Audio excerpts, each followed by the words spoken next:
3, 2, 1. Hi, I'm Cindy Echols. I'm the president of the Cherokee County Republican Women, and today I'm here to introduce to you Katrina Singletary. She is actually running for House District 20, and we are going to let her do her opening statement. We're going to ask her a few questions, and then she will be doing her final statement as an ending. Welcome. Glad to have you, Katrina. Thank you. Well, my name is Katrina Singletary. I am 37 years old, and I have been married to my sweet husband, Michael, for 16 years. Together, we have 3 children, and at the moment, we kinship foster 2, so we have 5 kids in our house, all proudly in Cherokee County Public Schools. In the fall, we will have students in high school, middle school, and elementary school, so that should be a very fun adventure. I have an undergraduate degree in counseling and a master's degree in public policy. My experience in my entire career has been in the public sector, most recently for the city of Roswell, managing their mayor's office. I love local government, and I love policy that touches your quality of life. It gets me really excited to read sidewalk plans and zoning plans and understand the future of our community. I'm very passionate about protecting our community. I live in downtown Woodstock, and we are members of Sojourn Community Church, where when we're not in the middle of a pandemic, we host Bible study on Wednesday nights and enjoy our community greatly. We really do love this place, and I am very passionate about protecting our community.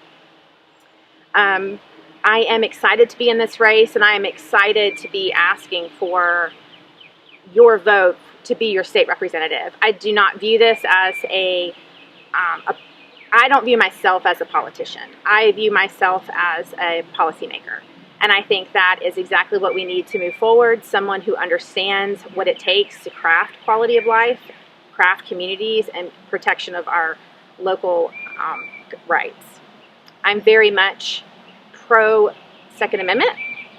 I am 3rd generation law enforcement. My great-grandfather, grandfather, and father are all retired law enforcement. I was raised with this core value of God, country, and service, and we teach that to our kids. I am the proud gun owner, and I have been since I was 5 years old. I'm also very much pro-life. When I'm in my early 20s, I started a nonprofit called Shower of Hope, and we worked with pregnant girls who were going to a failing high school. We wanted to ensure they saw their pregnancies to the end and help them do that. It was a really exciting time, and we made a lot of progress in that community. And I am pro-term limits. I also do not take lobbyist money. 8 years ago, our voters decided to kick lobbyist money out of our district, and I don't think we want to go backwards. So I have decided to not take a penny from lobbyists, PAC, or special interest groups. What I think that does is I think it puts the voters first, and it makes me only accountable to the people I'm serving in District 20, and I think that what we've seen is it makes our legislators more accountable and more open and more accessible. And I'm excited to continue that forward as well. Why do you want to be a member of the House of Representatives?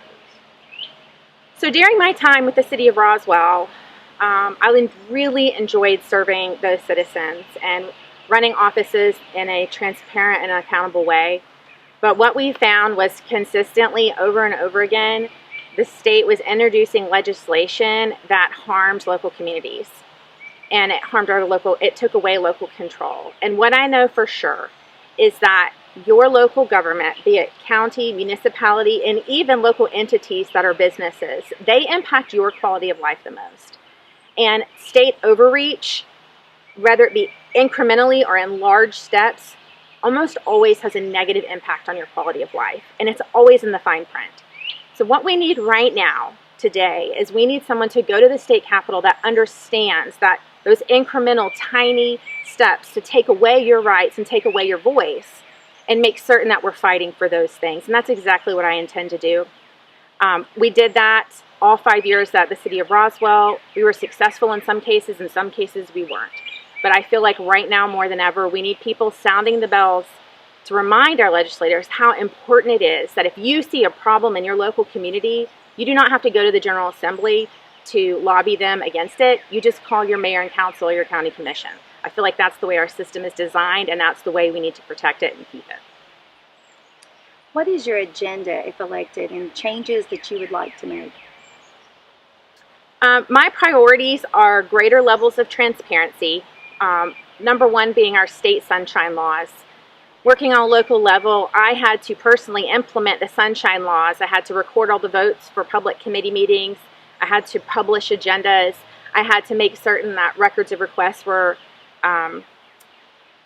responded to within 3 days when it pertained to my office. And consequently, our state legislators don't have to do all of those things. I feel it's unfortunate.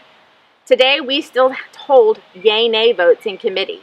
So if you're at a committee meeting or if you're watching it over the internet, as I do a lot, what you're going to see is you're going to see a lot of people saying yes or no at the same time. And you better hope that the chair of that committee stops to name each person, because you're not going to know who voted it up and who voted it down. You don't know who to lobby. That's an easy fix. It's one that makes us more accountable to our own district, and it's more transparent as well. That would be number one. Number two, term limits. I'm a firm believer in term limits. I think that 8 years will keep our state legislators working harder and more accountable to what they've done in that time. And I am a foster mom, so I want to see major reform in our foster care system. We have 16,000 kids in our foster care system right now, and I believe that we can get those kids adopted out faster. We have states around us that are doing this, and I really want to see big steps forward in that area. Governor Kemp has asked for budget cuts because state revenue has fallen due to the shutdown. What issues do you see arising from the budget cuts? I see a lot of issues arising from the budget cuts. It's going to not be a fun budget season, and we're all going to have to tighten our belts. Everyone's going to have to carry that weight. I don't think we should be making budget cuts to our education system. I think we have to prioritize that. It does take almost 50% or more than 50% of the budget, rather. What I think we need to do is pause all matching grant programs and all programs that we have matching state funds for. Maybe even transportation right now at this point, just for this one season. Pause until the bleeding stops. We have matching state programs for land acquisition and other things that do benefit our communities. I think those are very positive things, and I'm happy that we have those. But all matching grant programs need to stop. And I know the governor's called for every department to cut 15% off the top. So hopefully those will come back in, and there won't be a whole lot of cuts after that, but it's going to be tough. But any type of grant program that's coming from the state, we need to press a pause button on for this moment. Okay. At this time, this is your moment to do your closing statement. I am so grateful for the community that I live in. I am from Florida, but I found my home here in Woodstock, Georgia. Woodstock made my American dream came true, and there is not a day that goes by that I don't think how grateful I am for the people in this community, for my family to be, my kids to be raised in this community, and I mean that. I am ready to go fight, and I'm ready to fight hard for our values. I think that we are a cohesive community, that we all generally have the same core values, and I think that what we want in a legislator is one that we can access on a weekly, monthly, and even daily basis if needed. One that's going to be transparent, sit down with us and tell us why they voted that way. And one that's going to hold to our values and fight for them even when it's really hard. We want someone to do the right thing at the right time and to not change their mind when they're doing it. I also think that it's very important that we do not allow special interest money back into our district. Our district is not for sale. We need to make certain that we are laser focused on the things that matter. And when you accept that special interest money, it only makes it harder to make those important decisions. And these are promises that I'm making to you, and I'm making them now, and I promise to work every single day to uphold those decisions. I value your opinion, and I would value your vote, either by absentee ballot or on June the 9th. Thank you, Katrina, for coming.